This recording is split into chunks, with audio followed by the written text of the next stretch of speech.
How to fix Facebook season expired 2023 on your Facebook account. Today guys, I'm gonna show you and share with you how to do this. Just watch this video until the end. So let's start.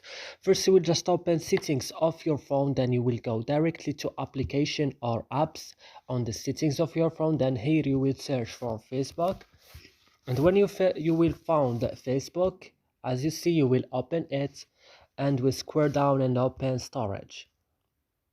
And on storage, you will go to the bottom of the screen and you will click on clear data and you will click OK.